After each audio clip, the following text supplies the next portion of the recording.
जगामध्ये Epstein file नावाच्या files आता गाजत आहेत. केवळ अमेरिकेमध्येच नव्हे तर संपूर्ण भारतामध्ये आणि त्याचबरोबर महाराष्ट्रामध्ये सुद्धा एक मोठं वादळ या एपिस्टन फाईल्सच्या निमित्ताने निर्माण झालेलं आहे. अनेक आरोप आणि प्रत्यारोप आपल्याला दिसत आहेत आणि सगळ्यांना त्या एपिस्टन फाईलबद्दल एक उत्सुकता आहे, कुतूहल आहे, की याच्यामध्ये भारतीयांची नावे येतील का? किंवा नेमकी कोणत्या भारतीयांची नावे याच्यामध्ये आलेली आहेत? हे सर्व एक कुठेतरी एक रहस्य बनून आपल्यासमोर आलेलं आहे. आणि एपिस्टन फाईल ज्या आहेत त्या रिलीज झालेल्या आहेत 19 डिसेंबरला. आणि नेमक्या या फाईल्स काय आहेत? त्याचा संदर्भ भारताशी काय आहे? आणि त्याचबरोबर महाराष्ट्रामध्ये याचं काय कनेक्शन आहे? या सर्व गोष्टी जाणून घेण्याचा प्रयत्न आपण या एपिस्टन फाईलच्या माध्यमातून किंवा या आजच्या व्हिडिओच्या माध्यमातून घेणार आहोत. तर आपण या व्हिडिओला सुरुवात करूया. नमस्कार मित्रांनो, मी doctor Ashok Ghuge, master mind या यूट्यूब चॅनलमध्ये आपल्या मी सर्वांचं स्वागत करतो. व्हिडिओ सुरू करण्यापूर्वी मी आपला सर्वांना विनंती करतो की कृपया आपण या चॅनलला अजून सबस्क्राईब केले नसेल तर सबस्क्राईब करा आणि आपण आता मूळ विषयाकडे येऊयात. आता एपिस्टन फाईल्स जी आहे ती संपूर्ण जी घटना आहे किंवा जो प्रकार आहे तो समजून घेण्याचा प्रयत्न आपण या व्हिडिओच्या माध्यमातून करणार आहोत. आणि हा एक असा विषय आहे की ज्याच्यामध्ये अमेरिकेमध्ये खरं तर मोठ्या प्रमाणामध्ये ह्याची चर्चा सुरू आहे. परंतु याचा जो संदर्भ आहे तो जगाच्या राजकारणामध्ये किंवा सत्ताकारणामध्ये आणि संपूर्ण नैतिकता किंवा नैतिकतेला हादरवून सोडणार आहे. आता या एपिस्टन फाईल्स अमेरिकेतील या फाईल्स उघड झाल्यानंतर राजकारणात मोठा भूकंप येणंही अपेक्षितच होतं आणि या भूकंपाचे हादरे केवळ अमेरिकेतच नव्हे तर युरोप असेल किंवा आशियापर्यंत आता पोहोचलेले आहेत आणि अनेक प्रभावशाली व्यक्तींची कुंडली जणू या फाईलच्या माध्यमातून जनतेसमोर यायला लागलेली आहे. मात्र त्याच वेळी अनेक नावे, अनेक छायाचित्रे अद्याप समोर न आल्याने अमेरिकेच्या न्याय विभागावर नागरिकांकडून खरं तर टीका होताना दिसते आहे. आणि त्यांचं म्हणणं असं आहे की संपूर्ण सत्य अजून उघड केलं गेलेलं नाहीये, अर्ध सत्य जनतेच्या समोर आलेलं आहे, असा आरोप होतोय. या अमेरिकेतील लैंगिक शोषण प्रकरणामध्ये दोषी ठरलेला जो जेफ्री एपिस्टन याच्या नावाने हे प्रकरण आहे आणि त्याच्या संबंधित ह्या सगळ्या फाईल्स आहेत त्या सार्वजनिक झालेल्या आहेत आणि अपेक्षित असलेला जो काही गोंधळ आहे तो आता उडलेला दिसतो आहे. आता या प्रकरणाचे सगळे हादरे आपल्यापर्यंत जरी पोहोचले असतील तरी या संदर्भामध्ये जे संदर्भ आहेत, छायाचित्र आहेत किंवा ज्यांचे कनेक्शन याच्यामध्ये उघड झालेले आहेत, याच्यामध्ये सर्वप्रथम ज्यांचं नाव घ्यावं लागेल ते म्हणजे अमेरिकेचे माजी राष्ट्राध्यक्ष बिल क्लिंटन असेल, प्रसिद्ध गायक मायकल जॅक्सन असेल किंवा काही राज्यघराण्यातील सदस्य आहेत. इतर देशातील काही नेते यांच्यासोबत तरुणीचे फोटो आता व्हायरल होत आहेत आणि याचबरोबर काही तरुणींच्या अंगावरील मजकूर, अश्लील संदेश, मुलींचे रेड कार्ड आणि इतर अनेक धक्कादायक बाबी या प्रकरणाच्या निमित्ताने आता समोर येत आहेत आणि त्याच्यामुळे खळबळ उडालेली आहे. आता विशेष बाब म्हणजे जेफ्री एपिस्टन आणि सध्याचे राष्ट्राध्यक्ष डोनाल्ड ट्रम्प हे दोघे एकेकाळी चांगले मित्र होते, असा उल्लेख वारंवार आता केला जातो आहे. आता दुसरीकडे अनेकांची नावे आणि फोटो जाणीवपूर्वक जाहीर न केल्याने अमेरिकन नागरिकांनी न्याय विभागावरती नाराजी व्यक्त केली आहे आणि या फाईल्समधून केवळ ठराविक लोकांचेच फोटोज रिलीज झाले आहेत असं म्हटलेलं आहे. 19 नोव्हेंबर 2025 रोजी राष्ट्राध्यक्ष डोनाल्ड ट्रम्प यांनी एपिस्टन फाईल सार्वजनिक करण्याविषयीच्या विधेयकावरती स्वाक्षरी केली होती. त्यानंतर एका महिन्यामध्ये या फाईल्स जाहीर केल्या जातील असं सांगण्यात आले होते. त्यानुसार 19 डिसेंबरमध्ये अगदी 2 दिवसापूर्वी 19 डिसेंबर 2025 रोजी या फाईल्स सार्वजनिक करण्यात आल्या.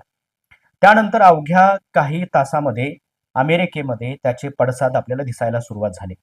ट्रान्सपरन्सी लॉ अंतर्गत सार्वजनिक झालेल्या या डॉक्युमेंट्समध्ये किंवा दस्तऐवजामध्ये हजारो पानांचे कागदपत्रे आहेत, शेकडो छायाचित्र आहेत, ईमेल्स आहेत, अश्लील संदेश आहेत आणि विविध देशातील तरुणींचे रेड कार्ड आणि कोड वर्ड्स त्याच्यामध्ये अंतर्भूत आहेत.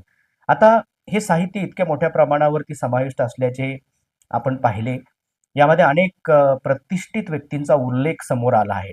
मात्र या व्यक्तींचा प्रत्यक्ष लैंगिक शोषण किंवा ध्येय वापराशी थेट संबंध आहे की नाही याबाबत अद्याप कोणताही अंतिम न्यायालयीन खुलासा मात्र झालेला नाही, आपल्याला नमूद करावं लागेल.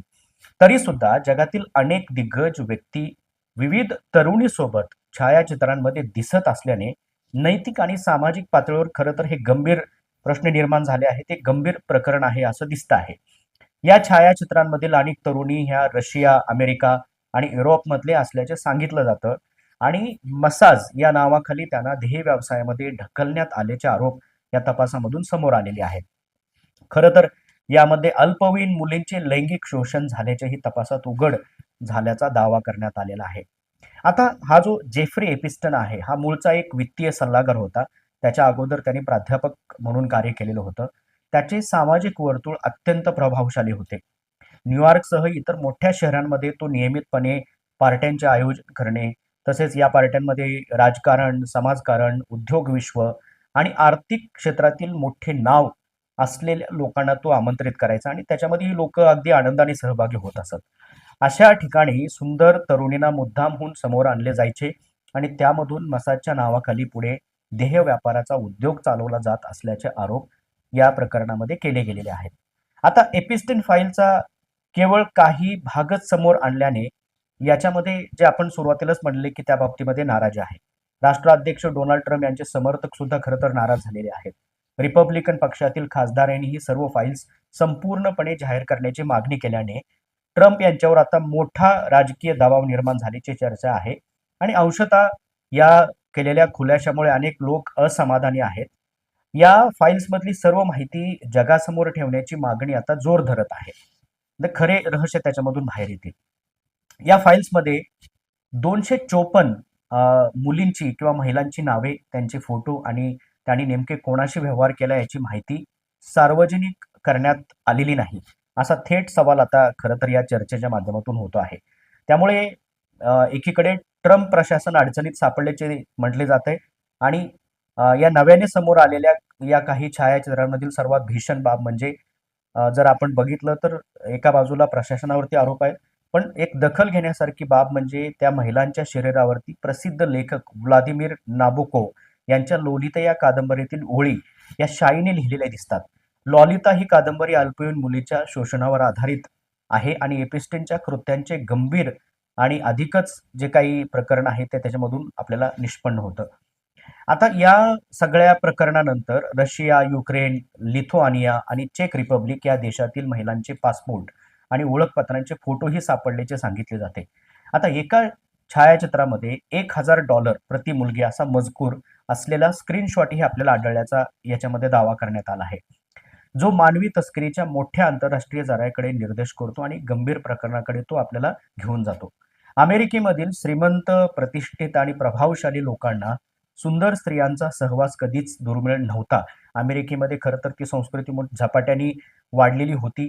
स्वेच्छेने, पैशाच्या बळावर किंवा दबावाखाली अशा स्त्रिया उपलब्ध केल्या जात होत्या. तरीही काही मानसिकदृष्ट्या विकृत आणि सत्ताधारी मंडळीची वासना तृप्त न झाल्याने अल्पवयीन मुली आणि मुले उपलब्ध करून दिली जात असल्याचा आरोप त्या ठिकाणी करण्यात येत होता. आणि या सगळ्या गोष्टी ज्यावेळेस सहमतीने व्हायच्या त्यावेळेस त्या संबंधांना शुगर डॅडी असे नाव दिले जात असत. मात्र इतर ठिकाणी पैशाच्या बळावर अशा मुली गोळा करण्याचा उद्योग एपिस्टन करायचा आणि त्याच माध्यमातून तो त्याच्या खाजगी बेटावर श्रीमंत आणि प्रभावशाली लोकांना बोलवायचा आणि त्यातून या सगळ्या मुली उपलब्ध करून दिल्या जायच्या. आता हे जर बघितलं तर अतिशय गंभीर आणि खरं तर सिरियस असं प्रकरण आहे. जबरदस्तीने शारीरिक संबंध प्रस्थापित केले जाणे, बलात्कार करणे या सगळ्या गोष्टी याच्यामध्ये येतात. येथपर्यंत हा प्रकार खरं तर म्हणजे एक बघितलं तर तो घृणास्पद आहे, पण तरीही गुन्हेगारी व्यवसाय म्हणून याच्याकडे पाहता येईल. आरोपानुसार एपिस्टन येथेच थांबत नव्हता. तो आपल्या ग्राहकांच्या नकळत सर्व क्षणांचे गुप्त रेकॉर्डिंग्स तो करत असायचा आणि हे रेकॉर्डिंग्स वापरून प्रभावशाली लोकांना ब्लॅकमेल करणे, एखाद्या व्यावसायिक किंवा राजकीय व्यवहारासाठी फायदा मिळवण्यासाठी किंवा एखाद्या प्रतिस्पर्धी सोबत एखादा सौदा करण्यासाठी या सगळ्या फोटोचा, व्हिडिओचा किंवा फ्लाइट लॉगचा तो वापर करायचा आणि त्यातून पैसा कमवायचा. अशा पद्धतीची चर्चा आणि आरोप या एपिस्टन फाईल्समध्ये करण्यात आलेले आहेत. आणि अनेक प्रतिष्ठित आणि प्रभावशाली लोक त्याचे अप्रत्यक्षपणे त्याच्या प्रभावामध्ये येत असत आणि हा जो काही जेफ्री एपिस्टन आहे तो या सगळ्या लोकांवरती नियंत्रण ठेवून असायचा. एपिस्टन फाईल्स हे केवळ तसं बघितलं तर हिमनगाचे टोक आहे असं म्हणता येईल आणि अनेक विश्लेषकाच्या मते नैतिकतेचा मुद्दा अमेरिकन राजकारणात तो काही नवा नाही. अ, बिल क्लिंटन असेल किंवा मोनिका लेविन्स्की प्रकरण, त्या संबंधीची चर्चा संपूर्ण जगाने पाहिली आहे. आता खरं तर यातून माफी मागून क्लिंटन त्यातून राजकीयदृष्ट्या वाचू शकले, परंतु त्यांच्यावरचे आरोप मात्र आजपर्यंत चालूच आहेत. आता एपिस्टेन फाइल्स प्रकरण समोर येण्यापूर्वीही डोनाल्ड ट्रम्प असेल किंवा एक अडल्ट फिल्म स्टार यांच्यातील संबंधाबाबत आणि त्यांच्या पुराव्याबाबत मोठी चर्चा झाली होती. त्याच्यामध्ये ट्रम्पचं नाव घेतलं गेलेलं होतं. मात्र पैसे देऊन हे प्रकरण इथं मिटवलं गेलं. त्याच्यामुळे हे जे काही प्रकरण घडतंय हे नव्याने घडतंय अशातला काही भाग नाही. न्यायव्यवस्था असेल, कायदेशीर गोष्टी मान्य असतील, अशा लोकांच्या माध्यमातून एक प्रभावशाली राजकीय नेते या सुंदर स्त्रिया, मॉडेल्स आणि चित्रपट तारकांमधील संबंध, सुरुवातीला परस्पर सहमती, नंतर ब्लॅकमेलिंग आणि अखेरीस याच्यामध्ये खरं तर स्त्रीचाच बळी जातो. हे चित्र केवळ अमेरिकेतच नव्हे, तर जगभरातील राजकारणात आपल्याला पाहायला मिळतं. अगदी भारत असेल, महाराष्ट्र किंवा महाराष्ट्राच्या राजकारणामध्ये हे काही नवीन नाही. त्यामुळे केवळ एका निकषावर अमेरिकेचे मूल्यांकन आपल्याला तसं खरं तर करता येत नाही. मात्र एपिस्टिन फाइल्स या प्रकरणाने सत्ता, पैसा, लैंगिक शोषण आणि नैतिकता यांचे अतिशय भयावह एक स्वरूप जगासमोर आले गेलेलं आहे. याच्यामध्ये एपिस्टिन फाइल्स हे प्रकरण केवळ एका गुन्ह्याचे वर्णन खरं तर त्याच्यामधून करता येत नाही. तर हे सर्वात मोठं एक लोकशाही समोरील एक गंभीर प्रश्न आहे किंवा एक प्रकरण आहे. सत्ता, संपत्ती आणि प्रभाव असलेले लोक कायद्यापेक्षा वरचढ ठरतात. हा प्रश्न या प्रकरणाने ठळकपणे आपल्या समोर आलेला आहे. आणि संपूर्ण सत्य कधी बाहेर येणारच नाही, हे आपल्यालाही माहिती आहे. मात्र न्यायालयीन निकाल होईपर्यंत कोणताही अंतिम निष्कर्ष काढणे सुद्धा योग्य ठरणार नाही. आपल्याला पुन्हा एकदा ते नमूद करावं लागेल. आता या सगळ्या प्रकारचा जर आपण विचार केला, तर खरं तर या सर्व जनतेमधून, सर्वसामान्य जनतेमधून पारदर्शकतेची मागणी होत आहे आणि एक सजग नागरिकांचं कर्तव्य म्हणून आपण त्याच्याकडे पाहतो.